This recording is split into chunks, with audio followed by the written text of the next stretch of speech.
आओ सर आओ, आपका डर खत्म करें हम टैक्स ऑडिट को लेकर के बढ़िया तरीके से क्विक रिवीजन मेमोरी टेक्निक्स के साथ सब कुछ आपको याद कराने के लिए आ गए हैं हम लोग टैक्स ऑडिट के बढ़िया वाले क्विक रिवीजन सेशन में। फटाफट से वीडियो को लाइक कर दो, अटेंडेंस दे दो और सब्सक्राइब कर दो चैनल को अगर आपने अभी तक नहीं करा है तो। ऑडिट अंडर फिस्कल लॉस बोले तो टैक्स ऑडिट। सर सुन लो, पहला क्वेश्चन सुन लो एकदम फटाफट तरीके से, हम इसको क्या करेंगे सर, खत्म कर देंगे आज। पहला क्वेश्चन क्या है, revision of tax audit report, यानी कि टैक्स ऑडिट रिपोर्ट एक बार मेरी बन गई तो वो रिवाइज हो सकती है क्या? तो नॉर्मली तो रिवीजन पॉसिबल नहीं है, लेकिन ये रिवाइज हो सकती है अगर तो मैं अकाउंट्स रिवाइज कर रहा हूँ आरआरआर के कारण। सर आरआरआर मतलब कि पिक्चर वाला आरआरआर नहीं सर, सुन लो, अकाउंट्स अगर रिवाइज हो रहे हैं after it's adoption in AGM, यानी एजीएम में एक बार वो देख लिए गए, एजीएम में एक बार वो कंसिडर कर लिए गए, उसके बाद अगर रिवीजन हो रहा है ना तो वाला केस। दूसरी बात, अगर लॉ में रेट्रोस्पेक्टिवली चेंज आया यानी कि पीछे के इफेक्ट से अगर लॉ में कोई चेंज आया तो रिवीजन हो सकता है। और तीसरा, अगर लॉ के इंटरप्रिटेशन में कोई चेंज आया ना तो क्या हो सकता है सर, रिवीजन हो सकता है। ठीक है, और जब भी ऐसा रिवीजन होगा ना तो रीजन देना पड़ेगा। बोले तो टैक्स ऑडिटर जो है ना वो स्टेट करेगा that it is revised report with reasons for revision, यानी टैक्स ऑडिटर बोलेगा कि ये रिपोर्ट का रिवीजन क्या और रीजन क्या है वो भी वो बता देगा। तो ये था हमारा क्वेश्चन नंबर 1 कि रिवीजन कब होता है टैक्स ऑडिट रिपोर्ट का। ऐसे तो नहीं होता है लेकिन आरआरआर के केस में हो जाता है। क्वेश्चन नंबर 2 पे आ जाते हैं फटाफट तरीके से। मेथड ऑफ अकाउंटिंग क्या है फॉर्म 3CD में? तो सर सुन लो, पहले तो है ना हमको टैक्स ऑडिट रिपोर्ट में ये स्टेट करना पड़ेगा। क्या स्टेट करना पड़ेगा? सबसे पहले तो एम बोले तो मेथड ऑफ अकाउंटिंग क्या है वो स्टेट करना पड़ेगा। दूसरा, चेंज मेरे को स्टेट करना पड़ेगा, यानी पिछले साल के मुकाबले क्या चेंज आया है मेथड में वो मेरे को बताना पड़ेगा। तीसरा बात मेरे को क्या बताना पड़ेगा ना कि अगर तो कोई चेंज है ना तो चेंज का इंपैक्ट क्या है पीएनएल पे वो मेरे को बताना पड़ेगा। चौथी बात मेरे को क्या बतानी पड़ेगी ना, अकाउंटिंग स्टैंडर्ड से कोई डिविएशन है ना और उसका इफेक्ट क्या है पीएनएल पे वो बताना पड़ेगा। यानी नॉर्मली अपने को अकाउंटिंग स्टैंडर्ड्स को फॉलो करना है लेकिन अगर कोई डिविएशन होगा तो वो भी मेरे को बताना पड़ेगा। और पांचवी बात ये है कि जो मेथड ऑफ अकाउंटिंग है ना वो कैश होना चाहिए या तो मर्केंटाइल होना चाहिए, वो हाइब्रिड नहीं चलेगा, यानी कि आधा कैश आधा मर्केंटाइल नहीं चलेगा, या तो टोटल कैश होना चाहिए या तो टोटल मर्केंटाइल होना चाहिए। तो क्या बातों को ध्यान रखना है, मेथड ऑफ अकाउंटिंग, चेंज का impact, deviation from accounting standards और मेथड ऑफ अकाउंटिंग क्या होना चाहिए, कैश या मर्केंटाइल। ठीक है, क्वेश्चन नंबर 3 पे आ जाते हैं।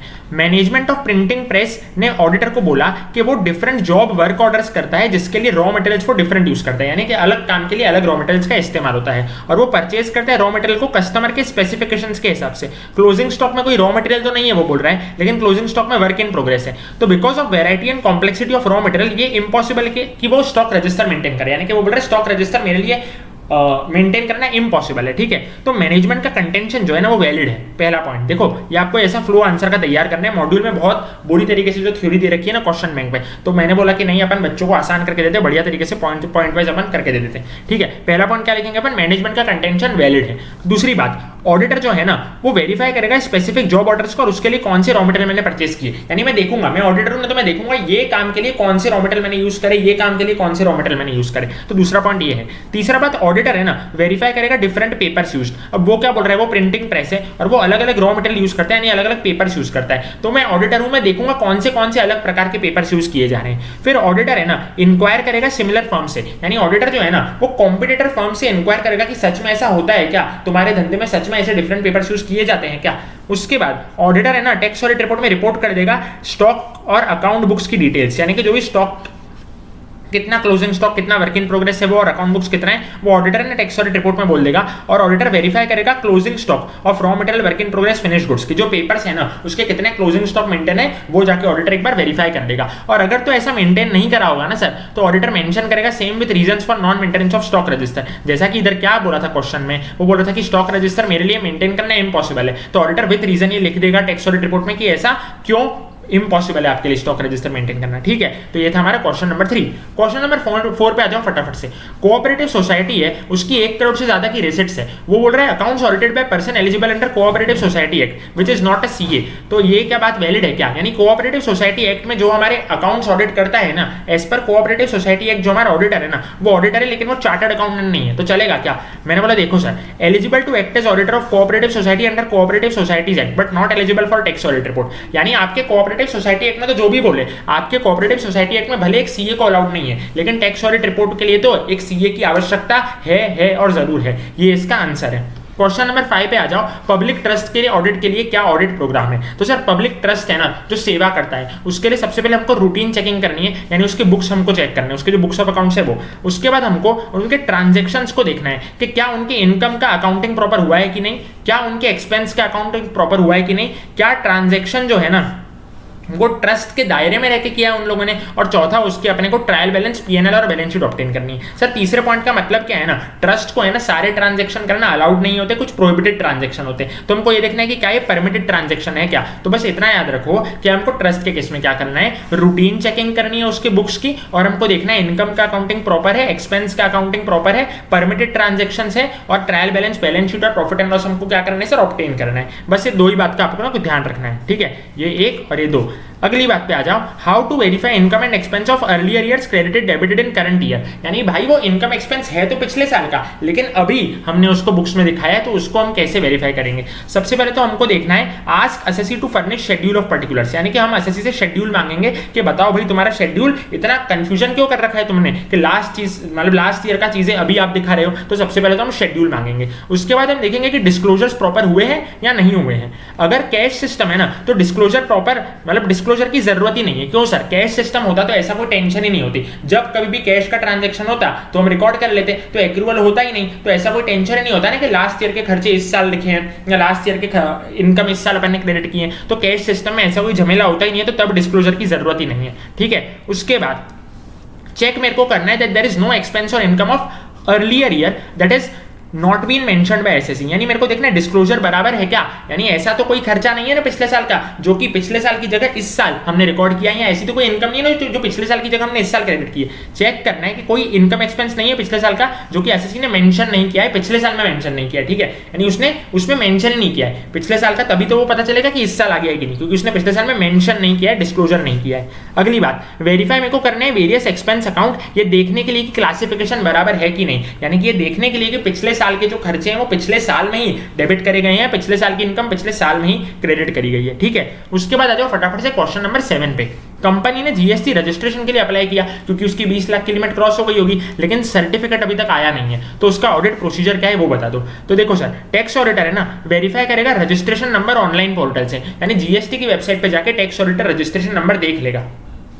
उसके बाद वो इंश्योर करेगा कि जो डिटेल्स है ना वो उस कंपनी की है ना, किसी और की तो नहीं है ना। उसके बाद जो ऑडिटर है ना वो चेक करेगा रिटर्न्स, कौन से रिटर्न्स है, जीएसटी रिटर्न्स चेक करेगा ये देखने के लिए कि रजिस्ट्रेशन नंबर बराबर है या नहीं है, क्योंकि सर्टिफिकेट अभी तक आया नहीं है। और एंड में वो क्या करेगा, मैनेजमेंट से रिप्रेजेंटेशन ऑब्टेन कर लेगा, और मैनेजमेंट दे देगा बिंदास रिप्रेजेंटेशन। क्यों सर, क्योंकि उसने रजिस्ट्रेशन के लिए अप्लाई कर दिया लेकिन अभी तक सर्टिफिकेट आया नहीं है, ठीक है। अगले सवाल पे आ जाओ, बहुत छोटे छोटे सवाल है इसके। एसएससी ने है ना क्या किया, रेंट दिया है अपने ब्रदर को और इंटरेस्ट दिया है अपने सिस्टर को, तो उसके टैक्स ऑडिट रिपोर्ट में कैसे हम रिपोर्टिंग करेंगे। तो देखो सर, सबसे पहले तो रिलेटेड पर्सन कौन से होते हैं ना टैक्स ऑडिट रिपोर्ट के मतलब टैक्स ऑडिट के हिसाब से वो देख लो। हस्बैंड वाइफ मेरे रिलेटेड है, ब्रदर सिस्टर आपस में रिलेटेड है, लीनियल असेंडेंट और लीनियल डिसेंडेंट जो है वो रिलेटिव है, यानी किसी इंडिविजुअल है ना तो उसका हस्बैंड वाइफ आपस में रिलेटेड है। ब्रदर सिस्टर यानी मेरा ब्रदर मेरा सिस्टर मेरा रिलेटिव है, और मेरा lineal ascendant descendant, lineal ascendant यानी कि मेरे पूर्वज, और लीनियल डिसेंडेंट यानी कि मेरे बच्चे। रेंट अगर मैं दे रहा हूं मेरे ब्रदर को या इंटरेस्ट में दे रहा हूं सिस्टर को, तो एओ उसको डिसअलाउ कर देगा, यानी कि बुक्स ऑफ अकाउंट्स में उसका अलाउंस मेरे को नहीं मिलेगा, डिडक्शन के रूप में मेरे को नहीं मिलेगा वो, अगर तो वो ज्यादा है फेयर मार्केट वैल्यू के हिसाब से, यानी कि मैं मेरे ब्रदर को एक्सेस रेंट अगर दे रहा हूं ना तो वो एक्सेस रेंट डिसअलाउ हो जाएगा। अगर तो legitimate needs of business profession के बाहर है ना तो वो डिसअलाउ हो जाएगा, यानी कि मैं फालतू में ट्रांजैक्शन ये कर रहा हूं। क्यों सर, क्योंकि मैं मेरे बुक्स को मैनिपुलेट करना चाहता हूं, उसकी लेजिटिमेट नीड नहीं थी, तो अगर कोई लेजिटिमेट नीड नहीं होगी ना तो वो डिसअलाउ हो जाएगा। और तीसरा, अगर तो वो अनड्यू बेनिफिट देगा ना एसएससी को, तो भी वो क्या हो जाएगा सर, डिसअलाउ हो जाएगा। और इन तीनों ही केस में मेरे को रिपोर्टिंग करनी पड़ेगी टैक्स ऑडिट रिपोर्ट में, ठीक है सर। कौन से केस है सर, फेयर मार्केट वैल्यू के हिसाब से नहीं है, लेजिटिमेट नीड नहीं थी, मैंने जबरदस्ती मैनिपुलेट करने के लिए ट्रांजैक्शन की, और अनड्यू बेनिफिट इधर है एसएससी को, ये तीनों केस में मेरे को उसकी रिपोर्टिंग करनी पड़ेगी।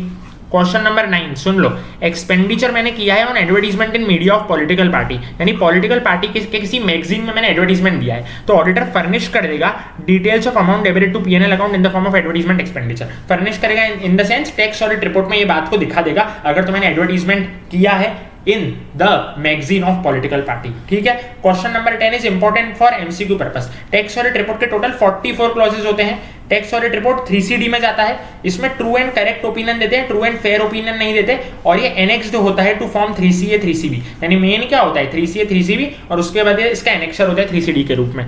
ठीक है, आ जाओ क्वेश्चन नंबर 11 पे। Difference of opinion for certain information between tax auditor और मैनेजमेंट, यानी कि टैक्स ऑडिटर और मैनेजमेंट है ना, वो आपस में किसी इन्फॉर्मेशन को लेकर असहमत है, तो सर ऐसे में क्या करें? टैक्स ऑडिटर कंसिडर करेगा ये वाली बातें। सर सुन लो, अगर तो कोई क्लॉज इन फॉर्म 3CD इनएप्लीकेबल है ना, यानी कि उस एंटिटी को लगता ही नहीं है, तो मैं बता दूंगा कि ये इनएप्लीकेबल है। ठीक है, ये मेरे को क्या स्टेट कर देना है कि भैया it is not applicable, point number 1। Point number 2, information in form 3CD should be based on books of accounts, documents, information and explanation available to tax auditor, यानी टैक्स ऑडिटर को जो भी बुक्स ऑफ अकाउंट्स मिले उसके हिसाब से वो जो भी इंफॉर्मेशन मिली है ना वो डाल देगा वो 3CD में। ठीक है, यानी वो क्या देखेगा, जो भी बुक्स ऑफ अकाउंट्स उसको मिले वही चीजों को वो कंसिडर करके टैक्स ऑडिटर अपना ये फॉर्म 3CD बना देगा, यानी कि टैक्स ऑडिट रिपोर्ट बना देगा। ठीक है, अगर तो कोई इनकम और एक्सपेंडिचर एक से ज्यादा क्लॉज में है ना, तो उसका क्रॉस रेफरेंसिंग देना पड़ेगा कि भैया ये इस क्लॉज में भी है।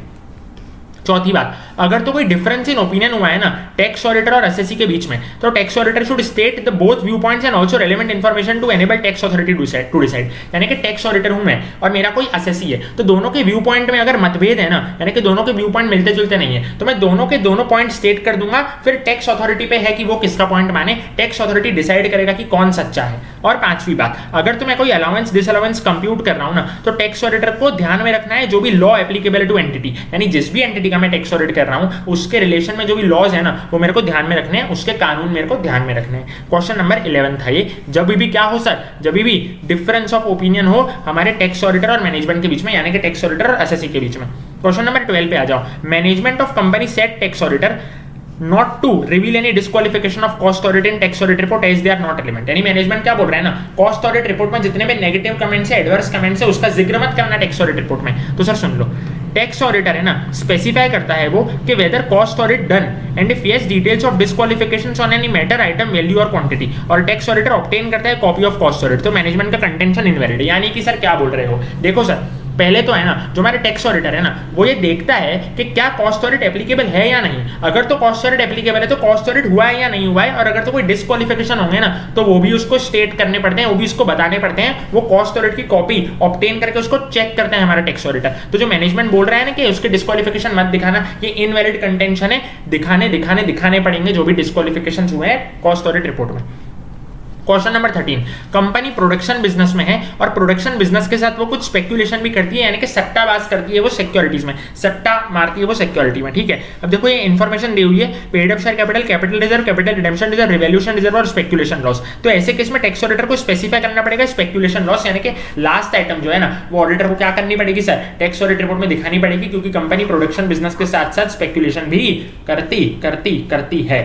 आ जाओ question number 14, company which provided services on which it did not paid GST as per company GST is not liable, GST department demanded GST plus interest, company filed appeal insisted, company requested tax auditor not to report as services were not liable to GST and it also filed appeal. यानी कि जो company है ना वो बोल रही है कि जीएसटी एप्लीकेबल ही नहीं होता, लेकिन जो जीएसटी डिपार्टमेंट है वो क्या बोल रहा है, जीएसटी एप्लीकेबल होता है, और इस बात पे क्या चल रहा है सर, केस चल रहा है अभी। तो वो लोग क्या बोल रहे हैं ना कंपनी वाले कि दिखाना मत टैक्स ऑडिट रिपोर्ट में। तो बात ऐसी है कि जो हमारा टैक्स ऑडिटर है ना उसको स्पेसिफाई करना पड़ता है, कोई भी डिमांड अगर रेज हुई है कंपनी के सामने या कंपनी को कोई भी रिफंड मिलने वाला है ना under any tax law other than income tax act और wealth tax act along with details of proceedings. सुन लो सर, टैक्स ऑडिटर क्या बोल रहा है ना, कोई भी डिमांड अगर रेज हुई है कंपनी के सामने, यानी कंपनी को कुछ भी देना है या रिफंड इश्यू हुआ है, यानी कंपनी को कुछ भी लेना है ना, तो वो मेरे को डिस्क्लोज करना पड़ता है। खाली इनकम टैक्स एक्ट का अगर होगा या वेल्थ टैक्स एक्ट का होगा तो मैं नहीं बताऊंगा, लेकिन बाकी केस में मेरे को बताना पड़ता है। तो टैक्स ऑडिटर क्या कर रहा है ना, वो ऑब्टेन करेगा कॉपी ऑफ डिमांड और रिफंड ऑर्डर, यानी टैक्स ऑडिटर को चेक भी तो करना पड़ेगा, तो वो डिमांड ऑर्डर रिफंड ऑर्डर की कॉपी क्या करेगा सर, ऑब्टेन करके चेक करेगा, और डिमांड रिफंड ऑर्डर की रिपोर्टिंग होगी इररिस्पेक्टिव ऑफ पीरियड। तो कंपनी की जो रिक्वेस्ट है ना वो इनवैलिड है। क्यों सर, क्योंकि कंपनी की जीएसटी लायबिलिटी की डिमांड नहीं। तो ये कंपनी क्या बोल रहे हैं कि ठीक है जीएसटी लायबिलिटी की डिमांड नहीं, लेकिन हम बोल रहे हैं ना कि एप्लीकेबल नहीं है, तो आप मत दिखाना। लेकिन ऐसा नहीं होता सर, अगर डिमांड आया है कोई से भी एक्ट में, इनकम टैक्स और वेल्थ टैक्स एक्ट छोड़ के, यानी कि इधर जीएसटी में आया ना तो दिखाना पड़ेगा। तो मैनेजमेंट का कंटेंशन इनवैलिड है, कंपनी की रिक्वेस्ट टोटली इनवैलिड है। अगली बात, capital receipts not credited to PNL account, उसके बारे में एक क्वेश्चन है। टैक्स ऑडिटर ने स्पेसिफाई करता है कैपिटल रिसिट्स जो कि क्रेडिट नहीं हुए पीएनएल में। सबसे पहली बात तो समझ लो, जो मेरा पीएनएल अकाउंट बनता है ना उसमें जनरली क्या होता है ना, जो रेवेन्यू रिसिट्स होती है ना वही मैं दिखाता हूँ, कैपिटल रिसिट्स नहीं दिखाता हूँ। इसलिए मैंने क्या लिखा है, not credited to PNL account generally. लेकिन तो भी हमको क्या करना है ना सर, टैक्स ऑडिटर चेक करेगा कैपिटल रिसिट्स। टैक्स ऑडिटर जो है ना वो डॉक्यूमेंटेशन के बेसिस पे चेक करेगा हमारे कैपिटल रिसिट्स को। कैसे चेक करेगा सर, सुन लो। पहला पॉइंट, टैक्स ऑडिटर इंक्वायर करेगा if assessee received capital nature receipts, यानी टैक्स ऑडिटर है ना देखेगा, पूछेगा असेसी से कि क्या भाई तेरे को कैपिटल रिसिट्स मिले हैं। इंश्योर देखो, इंक्वायर करेगा कि क्या तूने कैपिटल नेचर के रिसिट्स रिसीव किए, यानी कि क्या तेरे को मिले हैं, पॉइंट नंबर 1। दूसरी बात, क्रेडिट किए हैं, यानी कि going through financial statements specially reserve account to see if assessee received and credited to reserve account, यानी वो देखेगा कि क्या जो कैपिटल रिसिट्स है ना वो रिजर्व अकाउंट में क्रेडिट किए गए हैं। फिर वापस से पॉइंट नंबर 3 पे, क्रेडिट किए हैं, क्रेडिट किए इधर किधर सर, पीएनएल अकाउंट में, यानी वो क्या देखेगा कि क्रेडिट किए गए हैं क्या पीएनएल अकाउंट में। और चौथी बात वो क्या देखेगा ना, checking that correct accounting done as per method of accounting followed, यानी वो देखेगा कि करेक्ट अकाउंटिंग हुई है या नहीं हुई है।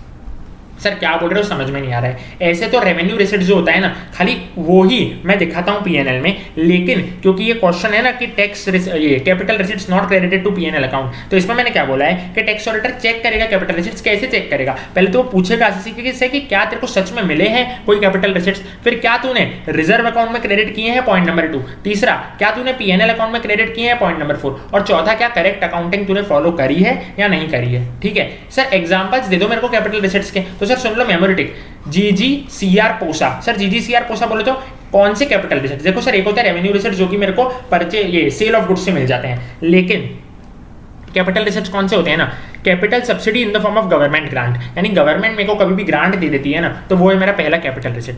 दूसरा रिसिट सुन लो, government grant in relation to specific fixed asset where such grant is deduction from gross value of asset to get book value. मान लो कोई सोलर पैनल है, वो 10 लाख रुपए में मैंने खरीदा, ठीक है, 4 लाख का गवर्नमेंट ने मेरे को ग्रांट दिया, तो बचा कितना, 6 लाख का ही मेरे को बुक वैल्यू बचा उस एसेट का। तो ये वाला जो गवर्नमेंट ग्रांट है ना जो कि मेरे को असेट के लिए मिलता है, वो भी मेरा कैपिटल रिसिट में आता है। ठीक है, अगला compensation for surrendering certain rights, यानी कंपनी ने अपने कोई राइट सरेंडर कर दिए, यानी कि उसने हक अपने जाने दिए, तो उसके कारण जो मेरे को कंपनसेशन मिलेगा ना वो राइट सरेंडर करने के बदले में, तो वो भी मेरा कैपिटल रिसिट है। और चौथा, profit on sale of fixed assets और इन्वेस्टमेंट्स भी मेरा क्या है सर, कैपिटल रिसिट्स है। तो क्वेश्चन वही है कि टैक्स ऑडिटर को क्या स्पेसिफाई करना पड़ता है ना, ऐसे कैपिटल रिसिट जो कि क्रेडिट नहीं हुए पीएनएल में। तो पहले हमने क्या देखा कि क्या क्या टैक्स ऑडिटर को चेक करना पड़ता है, और फिर मैंने कैपिटल रिसिट्स के आपको एग्जांपल दे दिए। ठीक है, उसके बाद आ जाओ क्वेश्चन नंबर 16 पे, reporting requirements for change in the method of valuation of inventory, यानी कि लीफो टू फीफो हम मेथड को चेंज कर रहे हैं। सबसे पहली बात तो समझो कि ये चेंज है ना,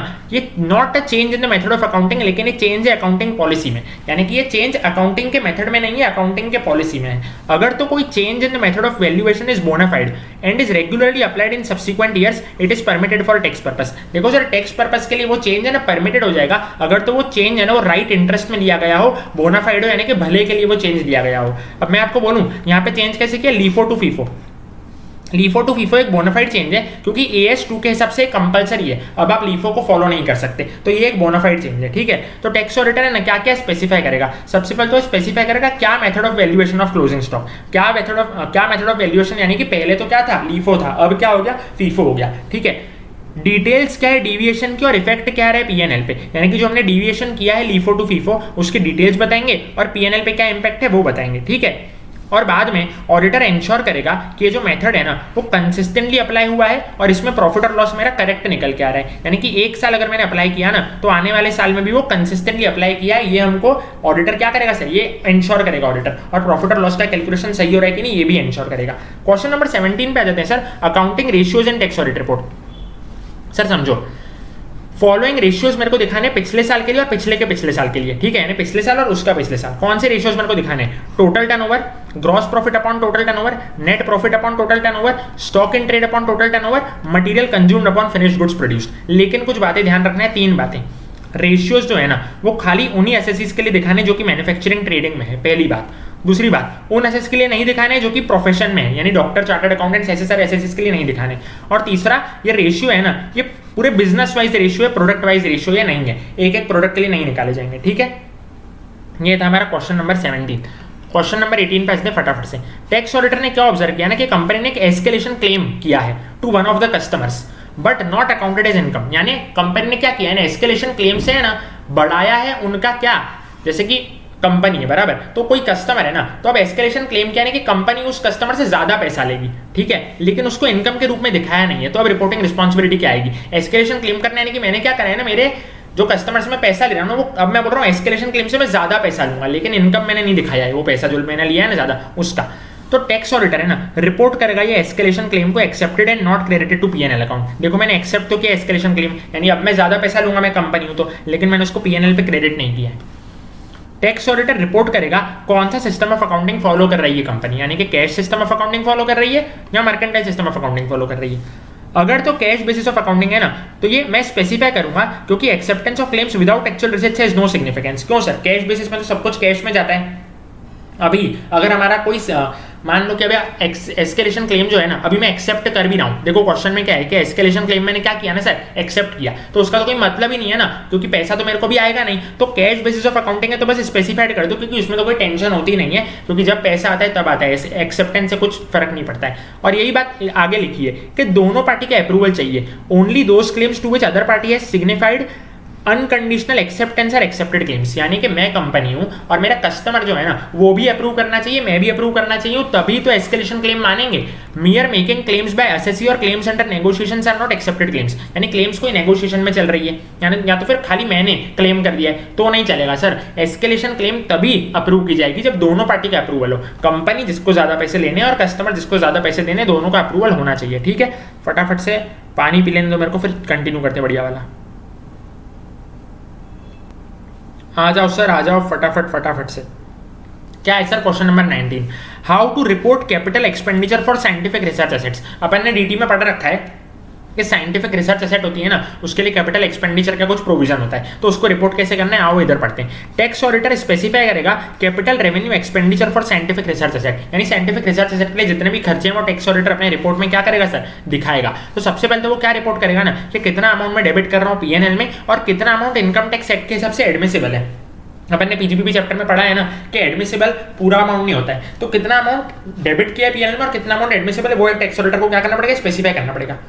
अगली बात पे आ जाते हैं, question number 20, how to report expenditure incurred at clubs.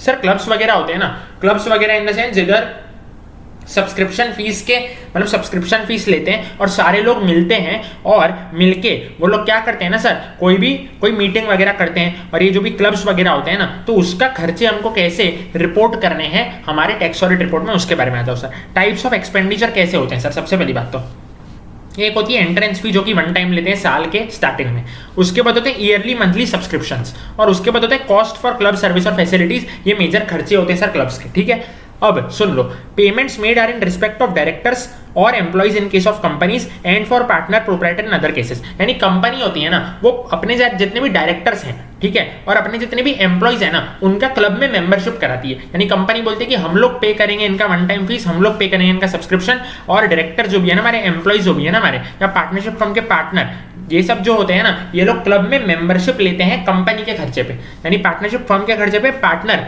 क्या करते हैं, क्लब में मेंबरशिप लेते हैं। कंपनी के खर्चे पे डायरेक्टर और एम्प्लॉय क्लब में क्या लेते हैं सर, मेंबरशिप लेते हैं। तो उसके बारे में बात करी गई है, पेमेंट्स जो होते हैं ना उसके बारे में बात करी गई है। तीसरी बात, एसर्टन हमको करना है कि वो एक्सपेंस बिजनेस नेचर के लिए यूज कर रहे हैं या पर्सनल नेचर के लिए यूज कर रहे हैं। ठीक है, यानी ये जो डायरेक्टर है ना उसको अगर क्लब की मेंबरशिप मिली है तो वो अपना ये जो पैसा है ना क्लब का वो बिजनेस नेचर के लिए यूज कर रहा है या तो फिर पर्सनल पर्पस के लिए वो पैसे को यूज कर रहा है, तो टैक्स ऑडिटर को फर्निश करना पड़ता है जो भी पीएनएल में अमाउंट डेबिट हुआ है, भले वो कैपिटल एक्सपेंडिचर हो, पर्सनल एक्सपेंडिचर हो, एडवर्टाइजमेंट एक्सपेंडिचर हो। ठीक है, तो ये था हमारा क्लब्स के रिलेशन में। क्वेश्चन नंबर 21 पे आ जाते हैं। ए लिमिटेड ने होटल को कितने दिए सर? कैश में 90,000 रुपए दिए 6 एम्प्लॉइज के लिए। क्यों सर? क्योंकि होटल में वो ए लिमिटेड के जो एम्प्लॉइज थे वो स्टे कर रहे थे। पेमेंट जो हुआ है कैश में हुआ है, 90,000 कैश में दिए गए, और होटल ने क्या दिए बदले में? 6 बिल दिए हैं 15,000 रुपए के। तो बात ऐसी है, 44AB जो है ना सर हमारा 44AB यानी कि जो टैक्स ऑडिट का सेक्शन है, तो टैक्स ऑडिटर को रिपोर्ट करना पड़ता है कि whether in is opinion form 3CD particular sir true and correct. मैंने आपको ऊपर भी बोला था कि इसमें ट्रू एंड फेयर नहीं, ट्रू एंड करेक्ट भी हमको देखना पड़ता है। प्राइमरी रिस्पॉन्सिबिलिटी एसएससी की होती है to prepare information in form 3CD। Form 3CD में इन्फॉर्मेशन प्रिपेयर करने की प्राइमरी रिस्पॉन्सिबिलिटी टैक्स ऑडिटर की नहीं होती है, एसएससी की होती है। ठीक है, section 40A3 income tax act का क्या बोलता है सर? सुनो, कोई भी एक्सपेंस अगर है ना सर वो एक पर्सन को अगर मैं दे रहा हूं, एक दिन में दे रहा हूं और मोर देन 10,000 का दे रहा हूं ना कैश में, तो वो डिसअलाउ हो जाएगा। सर कैश का डिसअलाउ हो जाएगा, इसका मतलब क्या है ना सर, अकाउंट पे ही चेक, अकाउंट पे ही draft, electronic clearing system, electronic mode से अगर मैं पैसा दूंगा ना तो वो अलाउ हो जाएगा, वो डिसअलाउ नहीं होगा।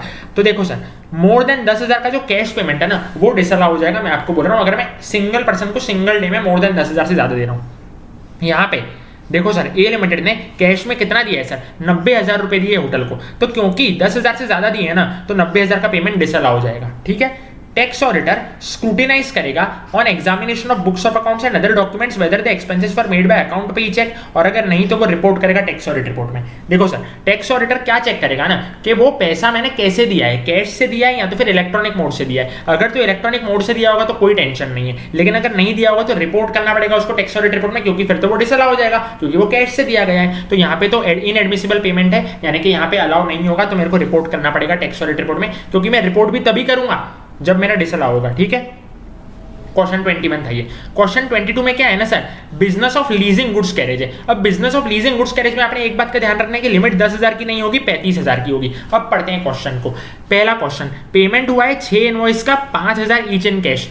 देखो सर, 5,000 के 6 इनवॉइस यानी टोटल कितना हो गया, 30,000 हो गया। अब लेकिन जो 30,000 है ना वो 35,000 से तो कम है ना, तो रिपोर्टिंग नहीं होगी टैक्स ऑडिट रिपोर्ट में। क्यों सर, क्योंकि गुड्स कैरेज के केस में मेरे को कितनी लिमिट देखनी है, 35,000 की, तो 30,000 इज लेस देन 35,000, तो कोई रिपोर्टिंग की जरूरत नहीं है। आ जाओ पॉइंट नंबर 2, पेमेंट हो रहा है 2 इनवॉइस का, 18,000 के 2 इनवॉइस है। ठीक है, एक इनवॉइस जा रहा है 10 अगस्त को, एक इनवॉइस जा रहा है 11 अगस्त को। अब सर समझ लो, एक 18,000 का, दूसरा भी इनवॉइस कितना 18,000 का, तो मेरे को सिंगल डे की लिमिट देखनी है ना। अब 18,000 तो 35,000 से कम है, तो कोई रिपोर्टिंग की जरूरत नहीं है। देखो सर, 18 को मिक्स करोगे ना तो कितना बनेगा, 36 बनेगा। तो ऐसे तो रिपोर्टिंग की जरूरत है, पर सिंगल डे में तो 18,000 है ना दोनों, यानी सिंगल डे की लिमिट 35,000 मेरे को देखनी है। तो क्योंकि सिंगल डे की लिमिट 35,000 से कम है यानी 18,000 है, तो रिपोर्टिंग करने की कोई आवश्यकता नहीं है। और तीसरा केस देख लो, 40,000 का पेमेंट हो रहा है सर, तो क्योंकि 40,000 का पेमेंट है तो यहाँ पे मैंने क्या कर दिया है सर, रिपोर्ट कर दिया, क्योंकि 40,000 इज मोर देन 35,000। ठीक है, तो यहाँ पे बस इतनी बात ध्यान रखनी कि कैश पेमेंट की लिमिट कितनी है, 10,000 है, लेकिन गुड्स कैरेज के केस में कितनी हो जाएगी वो लिमिट, 35,000 की वो लिमिट हो जाएगी। ठीक है, अगले क्वेश्चन पे जाते फटाफट तरीके से। Tax auditor finds that inadmissible cash payments were made, clients contained that cash payment were made since other parties did not have bank account. यानी मैंने क्या बोला सर, यहाँ पे मैंने अभी आपको ऊपर दिखाया है कि 10,000 से ऊपर का लिमिट अगर चला गया ना कैश में तो वो डिसअलाउ हो जाएगा। अब ये लोग क्या बोल रहे हैं ना, कैश में इसलिए दिया क्योंकि सामने वाली पार्टी का बैंक अकाउंट नहीं था, तो मैंने बोला तो भी रिपोर्ट करना है, ये कोई बहाना नहीं होता है। देखो सर, कुछ एक्सेप्शंस होते हैं जिसमें डिसअलाउंस नहीं होता, यानी वो अलाउ कर देते हैं हम एक्सपेंस, लेकिन ये जो है ना, this case is not there in exception, यानी कि हमको रिपोर्ट करना पड़ेगा। यानी ये बहाना आप लेकर मत आना कि सामने वाली पार्टी के पास बैंक अकाउंट नहीं है, ये बहाना नहीं चलेगा, ये एक्सेप्शंस की लिस्ट में नहीं आता, ये मेरे को लिखना है। ठीक है, क्वेश्चन 24 पे आ जाते फटाफट तरीके से। How to report borrowal of 50 lakh from various persons. मैंने बोरो लिए हैं, उधार लिए हैं 50 लाख बहुत सारे लोगों से, तो इसका मेरे को रिपोर्टिंग कैसे करना है। सम बोरोइंग्स कैश में और थोड़ी बोरोइंग्स अकाउंट पे ही चेक से, यानी मैंने 50 लाख में से आधे पैसे कैश से उठाए हैं और आधे पैसे अकाउंट पे ही चेक से उठाएं। तो सर सुन लो, जो भी लोन वगैरह मैं लेता हूं ना वो मेरे को टैक्स ऑडिट रिपोर्ट में क्या करना पड़ता है, स्पेसिफाई करना पड़ता है। अगर तो लोन मैंने लिया है otherwise then bye account payee ही चेक और बैंक ड्राफ्ट, तो वो भी मेरे को रिपोर्ट करना पड़ता है। यानी कैश से अगर कोई मैंने लोन लिया वो भी मेरे को क्या करना पड़ता है सर, रिपोर्ट करना पड़ता है। ठीक है, टैक्स ऑडिटर रिपोर्ट करेगा whether the taking of loan और डिपॉजिट और रीपेमेंट ऑफ लोन और डिपॉजिट वर बाय अकाउंट पे ही चेक और बैंक ड्राफ्ट, यानी कि सब कुछ रिपोर्ट करना पड़ता है। मैं कैश से लोन लूंगा तो भी मेरे को रिपोर्ट करना पड़ेगा, मैं अकाउंट पे ही चेक या बैंक ड्राफ्ट से लोन लूंगा तो भी मेरे को रिपोर्ट करना पड़ेगा। और टैक्स ऑडिटर को वेरीफाई करना पड़ता है सेक्शन नंबर 269 एसएस और टी, ये दोनों उसको क्या करना पड़ता है सर, वेरीफाई करना पड़ता है। अभी यहाँ पे बोरोइंग्स हुआ है 50 लाख का, कैश में भी हुआ है आधा और आधा किस में हुआ है, अकाउंट पे ही चेक में। तो मैंने बोला सब कुछ अगर मेरे को रिपोर्ट करना पड़ता है तो इधर भी मैं क्या कर दूंगा, रिपोर्ट कर दूंगा बढ़िया तरीके से। अगली बात पे आ जाते हैं। मिस्टर एक्स ने ना जीएसटी कलेक्ट किया और अपने पर्सनल यूज के लिए यूटिलाइज कर लिया। अब जो कमिश्नर है उसने उसके सामने नोटिस निकाला और प्रोसीडिंग्स अभी कोर्ट में पेंडिंग है, और मिस्टर एक्स ने क्या बोला ना सर टैक्स ऑडिटर को कि प्लीज ये चीजें टैक्स ऑडिट रिपोर्ट में मत दिखाना। तो भाई ऐसा है कि टैक्स ऑडिटर है ना, रिपोर्ट में क्या दिखाता है, रजिस्ट्रेशन नंबर दिखा देता है इनडायरेक्ट टैक्स लॉस का, फिर भले वो जीएसटी हो, एक्साइज हो, कुछ भी हो। और किस फॉर्मेट में दिखाता है ना, पहले तो सीरियल नंबर दिखाता है इनडायरेक्ट टैक्स लॉ का, फिर इनडायरेक्ट टैक्स लॉ कौन सा है, एक्साइज लॉ है, जीएसटी है, कस्टम है, वो दिखाता है। आपकी प्लेस ऑफ बिजनेस क्या है और रजिस्ट्रेशन नंबर क्या है, ये फॉर्मेट में वो बताता है। अब ऑडिटर है ना, उसको कंप्लाई करना पड़ता है एस से 580 यानी कि रिटर्न रिप्रेजेंटेशन से। ठीक है, अगर तो ऑडिटर की ओपिनियन में आईडीटी एप्लीकेबल है, यानी कि कोई भी इनडायरेक्ट टैक्स लॉ एप्लीकेबल है ना, लेकिन एसएससी उसमें रजिस्टर्ड नहीं है, तो वो भी वो रिपोर्ट कर देगा।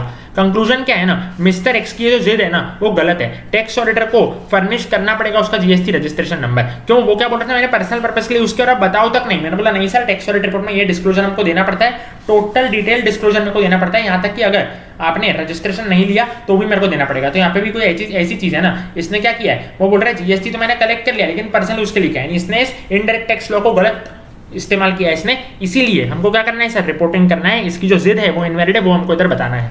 क्वेश्चन नंबर 26 पे आ जाओ, ये एमसीक्यू के लिए मैं आपको कुछ बता रहा हूँ। Form 3CD tax audit report जो है ना सर, वो एनेक्शर है फॉर्म 3CA 3CB का। ये मैंने आपको ऊपर भी बताया कि जो 3CD है ना टैक्स ऑडिट रिपोर्ट, वो एनेक्शर है 3CA 3CB का। सर फॉर्म 3CA क्या चीज है और फॉर्म 3CB क्या चीज है? सर सुनो, फॉर्म 3CA क्या है ना, for every person who carries on business और profession and whose accounts are audited under any other law, यानी एनी अदर लॉ में अगर मेरे अकाउंट्स ऑडिटेड हो रहे हैं तो फॉर्म 3CA लगेगा। और फॉर्म 3CB क्या है ना, for every person who carries on business और profession who is not required to get his accounts audited under any other law, यानी कोई भी अदर लॉ में अगर मेरे अकाउंट्स ऑडिट नहीं हो रहे हैं ना तो वो 3CB लगेगा। ठीक है, समझ रहे हो? यानी इधर क्या है ना, अकाउंट्स ऑडिट होंगे अदर लॉ में तो 3CA और नहीं होंगे तो 3CB। ठीक है, अब आ जाओ फटाफट से 44AB टैक्स ऑडिट कब एप्लीकेबल रहेगा? सर समझो बिजनेस की सेल्स अगर मेरी मोर देन 1 करोड़ है ना तो एप्लीकेबल रहेगा, और प्रोफेशन में अगर मेरा gross receipts more than 50 lakh है तो एप्लीकेबल रहेगा। लेकिन बिजनेस वाले में एक झोल है, क्या है सर समझो, 1 करोड़ की लिमिट की जगह 10 करोड़ की लिमिट लग जाएगी अगर तो 5% कैश ट्रांजैक्शन से और 95% ऑनलाइन ट्रांजैक्शन से। मतलब कि सर समझो, एग्रीगेट अमाउंट जो कि मेरे को सेल्स से मिल रहा है ना कैश में, खाली 5% है, या तो जो भी पेमेंट में कर रहा हूं ना एक्सपेंस का कैश में, वो खाली 5% है। यानी सरकार ने क्या बोला ना, चलो हम तुमको राहत दे रहे हैं, टैक्स ऑडिट हम एप्लीकेबल नहीं करेंगे 10 करोड़ की लिमिट तक अगर तो तुम अपने 95% ट्रांजेक्शन ऑनलाइन करोगे और 5% ट्रांजेक्शन कैश में करोगे। ठीक है, लेकिन प्रोफेशन वाले में तो वही है सिंपल, 50 लाख से ऊपर अगर होगा ग्रॉस रिसीट्स तो टैक्स ऑडिट आपको एप्लीकेबल हो जाएगा। क्वेश्चन नंबर 28 इंपॉर्टेंट पॉइंट्स है क्वेश्चन सॉल्व करने के लिए। सर टर्नओवर की लिमिट हम देखते हैं ना, कौन सा टर्नओवर सर, ये 1 करोड़ 10 करोड़ का टर्नओवर निकालने के लिए जो मैं लिमिट देखता हूँ ना उसके लिए कुछ चीजें। सर समझो, सेल्स रिटर्न है ना माइनस हो जाएगा टर्नओवर में से, वो तो कॉमन सेंस की बात है। Price of goods returns are deducted from turnover even if returns are from sales of earlier years, यानी कि भले पिछले साल का सेल्स रिटर्न होगा वो भी माइनस हो जाएगा। ठीक है, in short sales return minus हो जाएगा, पहली बात। दूसरी बात, cash discount otherwise than that allowed in cash memo और sales invoice should not be deducted from turnover, यानी कैश डिस्काउंट है ना वो माइनस नहीं होगा, लेकिन अगर कैश मेमो और सेल्स इनवॉइस वाला होगा ना तो फिर वो क्या हो सकता है सर, तो वो माइनस हो जाएगा। सुन लो, एग्जांपल के तौर पे मेरे को कैश डिस्काउंट मिला क्योंकि मैंने जल्दी पेमेंट कर दिया तो वो मेरे टर्नओवर में से डिडक्ट नहीं होगा। फिर स्पेशल रिबेट अगर है ना इन the nature of trade discount तो वो माइनस हो जाएगी टर्नओवर से। डिस्काउंट अगर है ना सर सेल्स इनवॉइस में वो भी माइनस हो जाएगा। ठीक है, डिस्काउंट अगर हुआ वो भी माइनस हो जाएगा, ट्रेड डिस्काउंट हुआ वो भी माइनस हो जाएगा। मैंने बोला ना special rebate in the nature of trade discount. आगे, sale proceeds of fixed assets are not part of turnover. देखो सर टर्नओवर जब भी मैं निकाल रहा हूं मेरे 1 करोड़ 10 करोड़ का, तो उसमें मेरे को जो भी गुड्स और सर्विसेज को मैंने सेल किया है उससे जो मेरे को पैसा है वही लेना है। फिक्स्ड एसेट्स को मैंने सेल किया, इन्वेस्टमेंट को मैंने सेल किया, वो मेरे को नहीं लेना है। Sale proceeds of shares debentures को भी मेरे को नहीं लेना है सर टर्नओवर में, अगर तो वो इन्वेस्टमेंट है। लेकिन अगर तो मैं एक ब्रोकर हूं ना तो वो तो मेरे लिए गुड्स है, तो फिर उस केस में वो मेरे टर्नओवर में ऐड हो जाएंगे। ठीक है, उसके बाद special rebate in the nature of commission on sales वो डिडक्ट नहीं होगा टर्नओवर से। सर समझो कोरिलेशन बैठाओ, स्पेशल रिबेट अगर तो in the nature of trade discount है तो वो डिडक्ट हो जाएगा टर्नओवर से, लेकिन स्पेशल रिबेट अगर तो in the nature of commission on sales है तो वो डिडक्ट नहीं होगा टर्नओवर से। ठीक है, अब सर समझो मैंने क्या बोला था इधर, special rebate in the nature of trade discount deduct हो जाएगा टर्नओवर से, मैंने बोला हाँ। लेकिन समझो क्या बोल रहा हूं मैं, कैश डिस्काउंट जो है ना वो डिडक्ट नहीं होगा। ठीक है, special rebate in the nature of trade discount deduct हो जाएगा। इसका मतलब कि ट्रेड डिस्काउंट जो है ना वो डिडक्ट हो रहा है, कैश डिस्काउंट डिडक्ट नहीं हो रहा है। तो बस वही बात इधर लिखिए कि ट्रेड डिस्काउंट और टर्नओवर डिस्काउंट जो है वो डिडक्ट हो जाएंगे टर्नओवर से। ठीक है, तो ये था हमारा क्वेश्चन नंबर 28। आओ फटाफट से क्वेश्चन नंबर 29 पे। ए प्राइवेट लिमिटेड एक कंपनी है जिसने 9000 शेयर रिसीव किए जिनकी मार्केट वैल्यू थी 90,000। ठीक है, मार्केट वैल्यू तो 90,000 थी, लेकिन इन लोगों ने रिसीव किया at a price of 45,000 from B private limited, यानी कि आधे भाव में इन लोगों ने रिसीव किया। सुन लो, टैक्स ऑडिटर को फर्निश करना पड़ता है डिटेल्स ऑफ शेयर्स रिसीव्ड। तो शेयर्स रिसीव्ड ने ए प्राइवेट लिमिटेड ने अभी शेयर्स रिसीव किए।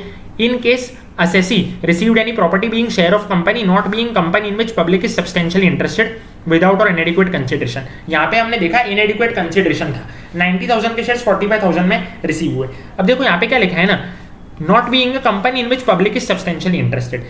देखो सर, जो पब्लिक कंपनी होती है ना उसमें पब्लिक सब्सटेंशियली इंटरेस्टेड होती है। Not being a company in which public is substantially interested का मतलब है प्राइवेट लिमिटेड कंपनी, क्योंकि ऐसी कंपनियों में पब्लिक सब्सटेंशियली इंटरेस्टेड नहीं होती है।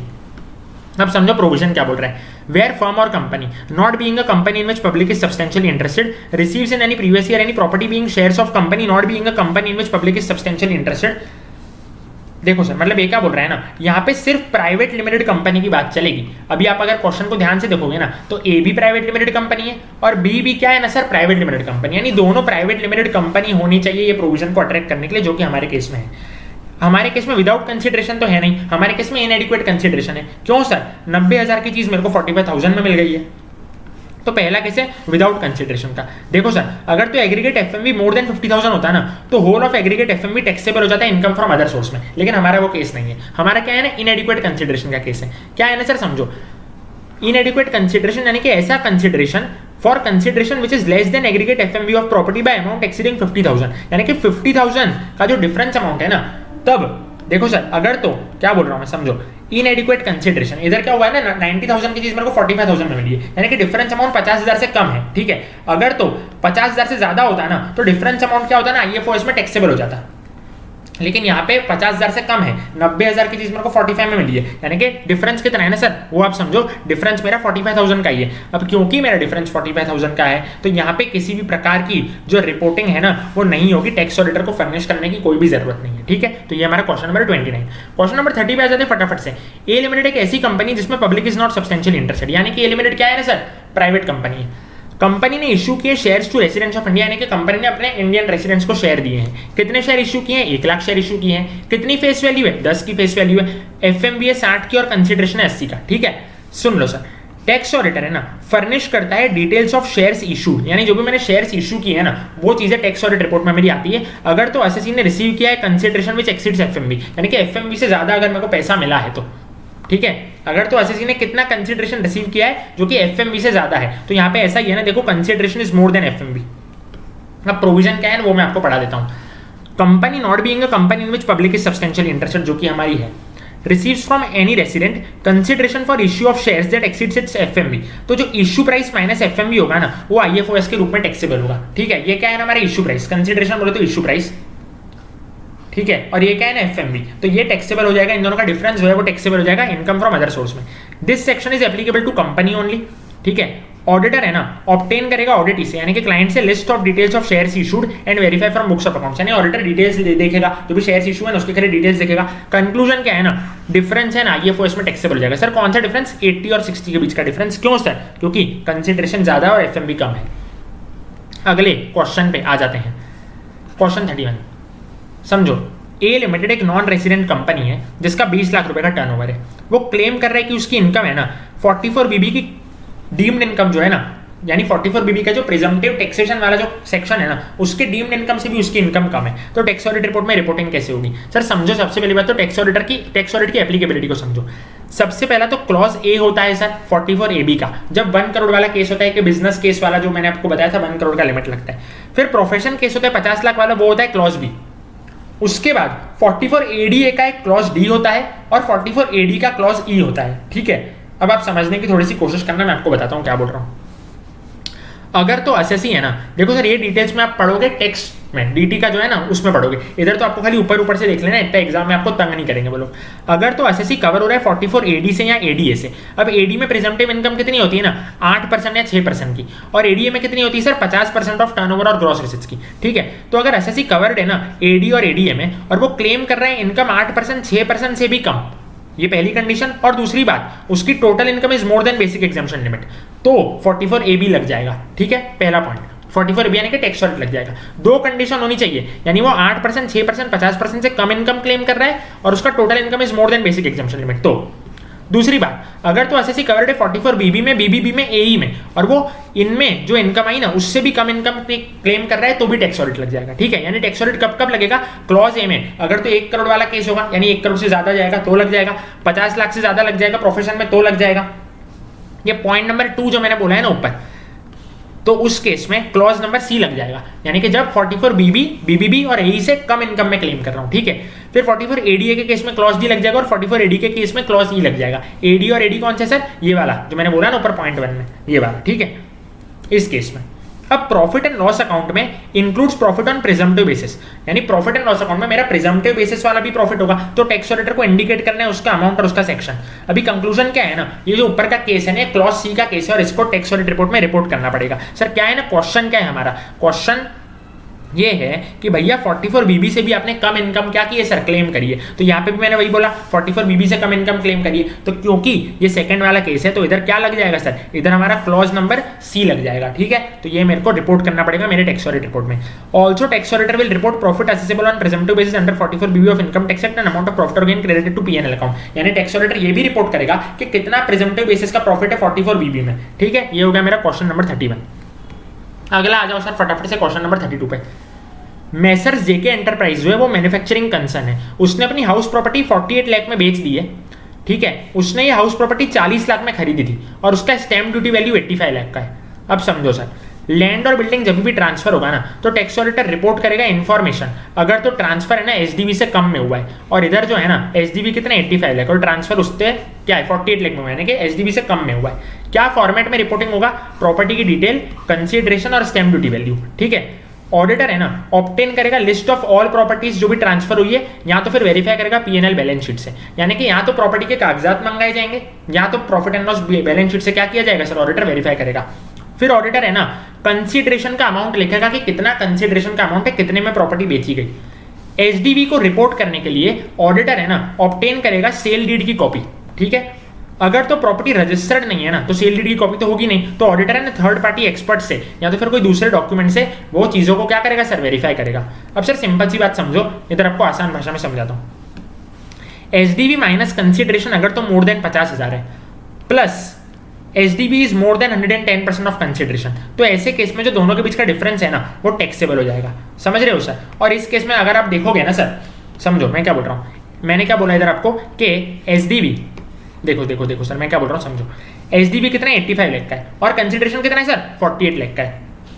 यानी कि मैं क्या बोल रहा हूँ, अगर तो SDV minus consideration is more than 50,000 जो कि इस केस में है, प्लस सेकंड कंडीशन क्या है ना SDV is more than 110% of consideration जो कि सेकंड केस में है, तो डिफरेंस क्या रहेगा दोनों के बीच का, टैक्सेबल रहेगा। ठीक है, फॉर एनी इमूवेबल प्रॉपर्टी जिधर SDV is up to 110% of sale consideration no addition can be made. Conclusion report अपने को करना पड़ेगा। देखो सर ये जो है ना मैंने आपको आसान भाषा में बताया, ये यहाँ पे जो लिखा है ना ये सारी चीजों को मैंने इधर आसान भाषा में आपको बताया। आपको क्या याद रखना है, बस आपने इतना ध्यान रखना है कि अगर तो SDV minus consideration is more than 50,000 यानी कि दोनों का difference is more than 50,000 plus अगर तो SDV is more than 110% of consideration तो दोनों के बीच का डिफरेंस टैक्सेबल हो जाएगा। ठीक है, और इस केस में ऐसा हुआ है और क्योंकि ऐसा हुआ है तो ऑडिटर को क्या करना पड़ेगा सर, रिपोर्ट करना पड़ेगा क्लॉज 17 में, क्योंकि ये क्या होगा टैक्सेबल हो जाएगा आईएफओएस में। ये आपने नहीं पढ़ना है, जो मैंने आसान भाषा में आपको करके दिया है वो आपको क्या करना है सर, पढ़ना है।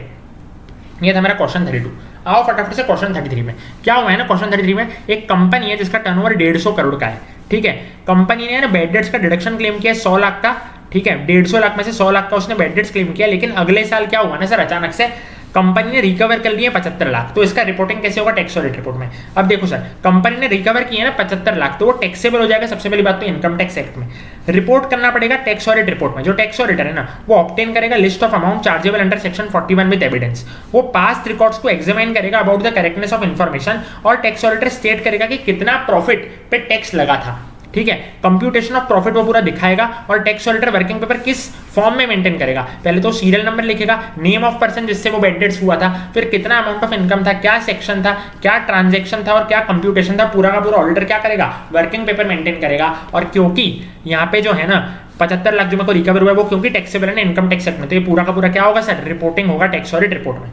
और लास्ट क्वेश्चन, क्या टैक्स ऑडिट एप्लीकेबल है क्या प्रिजम्पटिव इनकम वालों पे, तो tax audit is not at all applicable if presumptive income. ठीक है, तो ये हमारा बढ़िया वाला क्विक रिवीजन था टैक्स ऑडिट पे। वीडियो पसंद आया तो लाइक कर देना, दोस्तों के साथ शेयर कर देना, चैनल को सब्सक्राइब कर देना। मिलते हैं हम लोग नेक्स्ट वीडियो में। Till then keep studying and keep learning. All the very best.